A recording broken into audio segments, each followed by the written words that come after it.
歡迎大家嚟到 Office Pro， 唔好忘記訂閱我哋嘅頻道，咁樣就可以第一時間收到我哋嘅更新。Outlook 2021簽名。首先選擇檔案，再喺下面會見到選項。入到去，第二項會見到郵件，跟住選擇簽名。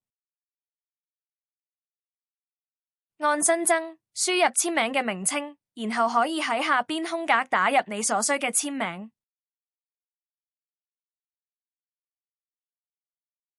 如果你想插入公司商標，可以選取圖片。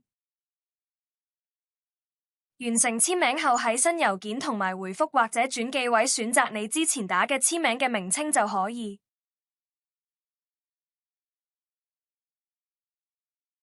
當開新郵件，預設嘅簽名就會喺電郵裏面，回覆或者轉寄都係一樣。希望今日嘅介紹幫到大家，記得 Like and share.